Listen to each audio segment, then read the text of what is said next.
това, че ти си на 30, не е задължително да имаш дете точно сега. Когато се появи мъжа... Няма проблем дори да го направим инвитро. Аз нещо друго се притесних обаче, че тя ми говори тук за това, ако нямаш ти деца, нали, защо трябва да правиш инвитро? Ма ти правиш инвитро, когато имаш здравословен проблем. Ти не го правиш просто защото се събуждаш една сутрин и си казваш, аз от днес трябва да имам дете, пък в момента няма кой, нали, до мен с кого да го направя. Това е дадено заболяване, което ти си чакал години наред по естествен начин да имаш дете и след като това не се е случило по някакви проблеми, ти вече прибягваш до помощта на лекари, на специалисти и така нататък. Защото няма мъж. Какво се случва, Юля? Знам, че ти правиш такива опити. Правя, но не особено старателно. Все още мисля по такива методи, по-щадящи, по-нормални методи, защото в интерес на истината малко ме е страх. Страх ме от странични ефекти. Страхувам се от тази свръхстимулация, на която се подлагат жените, които трябва да влязат. Искам да те питам много сериозно. Аз правих проучване сериозно за инвитрото и едно от нещата, които мен много ме притесняват е, че клиниките за инвитро изтъкват всичките предимства, всичките плюсове на този метод, но аз до сега не познавам човек, който е влязъл в кабинета и са му казали рисковете. Те ви казаха ли ги? Като рискове, естествено, тази свръхстимулация на хормони и така нататък може в един момент да предизвика някакви здравословни проблеми, но нищо конкретно не са ми казвали. Има доста странични ефекти и те са свързани по-скоро с това, че все още много клиники имат нужда да приемат повече пациенти, повече клиенти и почти никога не се казват рисковете. Тоест, аз съм чела брошури, в които се изтъкват абсолютно всички предимства на инвитро и икси и никъде не пише минусите. И сега ще ви разкажа нещо, което аз наистина за първи път казвам и много се вълнувам. Когато аз реших да съм семейна, реших да си направя всичките изследвания. Просто така да съм сигурна, да знам. До този момент не съм имала никакви проблеми. В смисъл, дали си здрава, може да си имаш нормално дечица? Отидах, направих си изследвания в една клиника. Те ги погледнаха и казаха, да, не виждаме нищо. От утре започваме инвитро. Моля? Звучи като сатира. Защо? Не знам, аз в този момент, няма конкретен проблем. От утре започваме инвитро. Как така на сила инвитро? Смисъл? Частна клиника. Частна. Мъжът ми много искаше дете. Аз все още нито бях за, нито. Казвам, окей, добре, лекарите казват. И искам да ми кажа, че никой не ми каза през какво ще мина. Първият проблем, който преживях, беше когато в едно кино аз щях да умра. Защо? На никой не съм го казала. Какво се случи? След като стигнах до пирогол, се оказа, че от хормоните, които са ми сложили, аз съм получила хиперстимулация. И аз щях да умра. Никой не ми го каза. В какво се изразява? Висок пулс, сърцебиене? Да ти кажа честно, аз припаднах и много не мога да ти кажа какво. Първо започна с страшно силно сърцебиене. Така или иначе, нищо не се получи. След това и накарах втори път да опитаме. Аз пременях, детето умря от хиперстимулацията. Но, кое беше най-сладкото в цялата ситуация? Най-накрая аз казах, окей, свършвам с инвитрото. Забременях веднага, естествено. По нормален път. Да, и щастлива отидах да се похваля в същата тази клиника своята бременност. Те казаха, да, утре в 12 часа идвате да го оперираме. Трябва да го махнем, защото не е там, където трябва.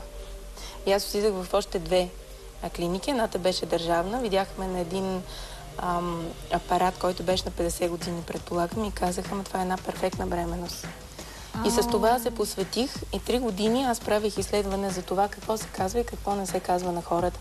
Добре, Люси, аз всъщност не разбрах ти защо си се подложила на инвитро. Преди това пробвала ли си по естествен начин да забременееш? Точно това е. Точно това ти казвам. В много случаи лекарите ще го отрекат, но клиниките имат нужда от пациенти. Нито аз съм искала да имам дете, нито съм имала нужда. Чакай сега, ти не си се опитвала да забременеш по естествен път или това? Не. И не си знаела, в смисъл не е било ясно дали можете или не можете? И в рамките на тази година, в които ние брояхме хормоните, фоликулите, инжекциите, кръвните проби, ние не можехме да правим по естествен начин. Всъщност ние въобще не сме знали, че нямаме проблем. А ти защо се върза? Извинявай, питам те, ма как Аз така? вярвам на лекарите. Ама отиваш там и те ти казват само може инвитро. Ти до този момент не си опитала. Ива, точно за това ви казвам, ето защото това предстои сега на Юлето. Гери също започва да замисля по този въпрос. Много ви моля, преди да се захванете с нещо такова, аз ви казвам, идете и на второ мнение, опитайте сами, т.е. не се хващайте веднага задължително. Аз въобще не искам даже и да чувам за тези неща. Сега лекари, които са некадърни, има абсолютно във всяка сфера. Дали е за инвитро? Ами, те за да ти приложат една стимулация, това означава, че те не са ти учели различни показатели. Така че аз смятам, че има наистина много добри лекари. Нали? Това не се е случило, защото аз познавам имам много близки, които вече имат деца, при тях няма такива осложнения. Аз имам една много близка моя приятелка, която има не близнаци, а тризнаци. Инвитро, страхотни сладури. Тази сутрин ги изпратих на аерогарата. Искам да ви кажа, че са невероятни слънца. Много не се получи, следователно аз нямам време и да чакам повече. Не виждам нищо нередно в това да си направиш дете по инвитро начин. И това го сравнявам с... това е чисто... Аз гледам медицински на този проблем. Имаш проблем, опитваш се да го отстраниш по медицински. Аз не влагам в него някакви религиозни предубеждения, не влагам никакви странични мисли, защото в края на краща тя и моята приятелка така казва, това е бъдещето за тези, нали, ако продължа нейната мисъл, за тези, които имат някакви проблеми. Така че много ти се радвам и че много ти се кефи, защото това е смелост. Обичана жена като теб, която има такава любов в момента, според мен е нормално да иска да я продължи и да бъде смела да го направи. Това не съм само аз. Това са много жени, дори и по-големи от мен и така нататък. Вие знаете, че дори има вече реално жени, които са родили над 50 годишна възраст. За мен това е смелост, която по никакъв начин не трябва да бъде осъждана от обществото. Ние бяхме много лоши като реакция в обществото. Това, което се изсипва върху жените над 50 годишна възраст, които станаха майки. Нека да кажа само, че беше по повод 62 годишната дама от Русе, която забременя, извинявам, това за мен вече клони към известни психологически изкривявания. И ще натовари със време детето, не само нея. Значи тя задоволява една своя, извинявай, Люска, но понеже ми е много съм на тази тема, една своя егоистична човешка потребност, но тя е сама жена, без близки хора около нея на 62. Това вече за мен, тук трябва да има някакви разговори, прегледи с психолог, когато се взима такова решение. Вече до 50 може. В някои страни е 55 и така нататък. Хората правят законите така, че на тях да им огаждат. И аз много се боря за това да се мисли за доброто на бъдещото дете. Защото, да, жената може да износи дете и на 70. Да, може. Да, може. Значи първо то задължително е от донор. Тоест, вместо да се осинови едно вече родено дете, се взима дете под форма. За мен е потресаващо. За мен наистина това е една голяма доза егоизъм. Егоизъм е, защото хората така сме създадени, че жената около 40-45 години вече влиза в менопауза. Ако трябваше жените да имат деца над 50 години, те нямаше да влизат в менопауза и те щяха да могат да имат деца. Другото, което е инвитрото, сурогатно майчинство, донорство и всичко останало, за мен е егоистично не заради друго, защото това е в разрив с нашата природа. Ние сме 7 милиарда хора и нещо на тази земя. Говорим за България, не говорим за... Нека всички да живеем като жители на България. България, знаеш, че се топим в момента. И аз си казвам, окей, искам да имам дете.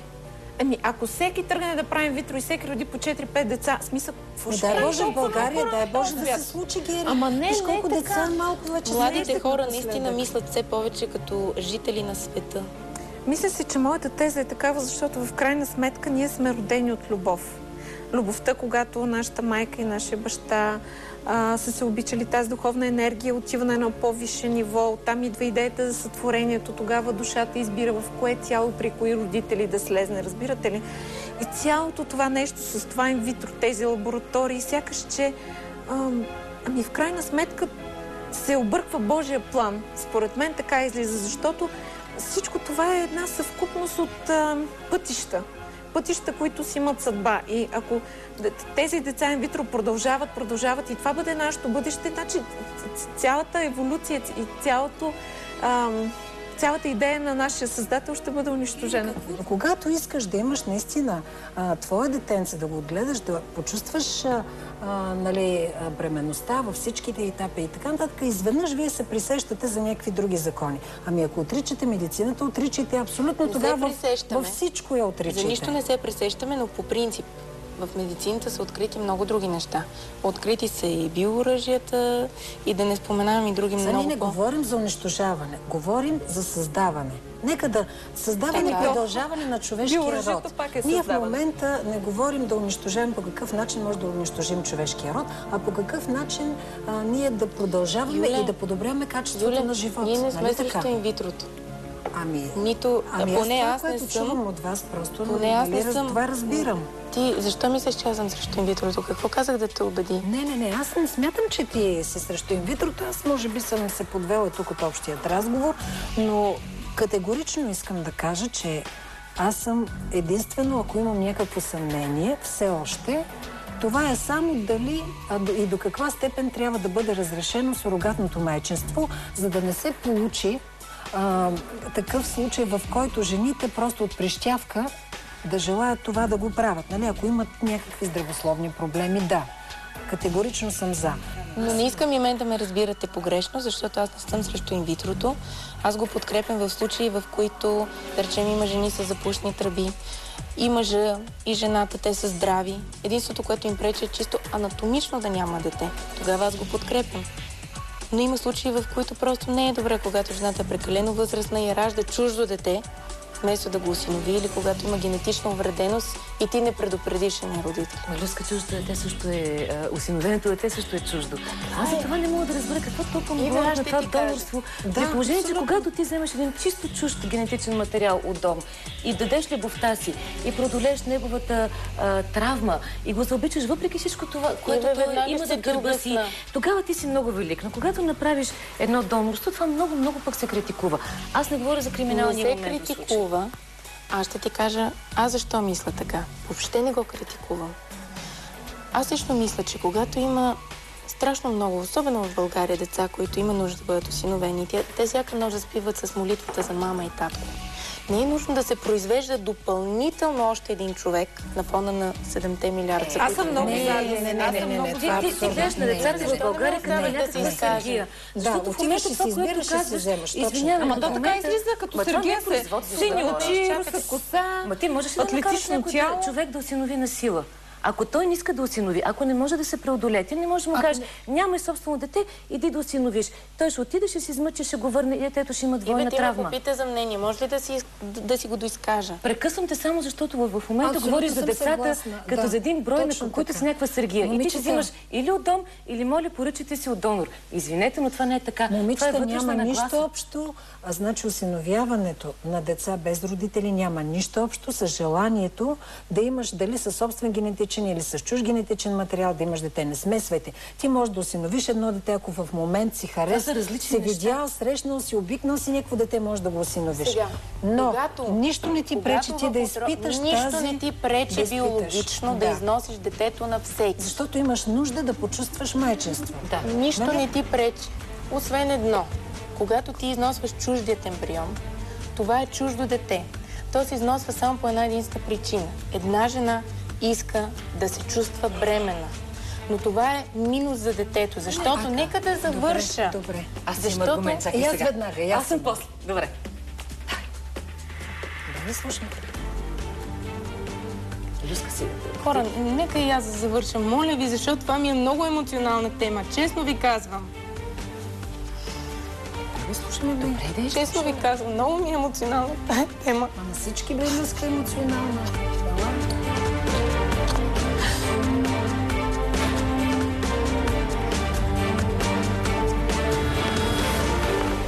Значи аз разбирам и нейната гледна точка. Обаче... Не, аз смятам, че тук има нещо, което за нея е много лично. Нека да оставим тя да си почине. Явно наистина е една емоционална тема. Аз какво толкова питах сега? Аз нормално е да поискам вашата подкрепа, защото ме предстои и ако моите приятелки не ме подкрепят, аз на кого да се доверя, нали? Юленце, ние абсолютно сме с теб. Какво разстрои Людмила и защо си тръгна, ще разберем на следващата среща на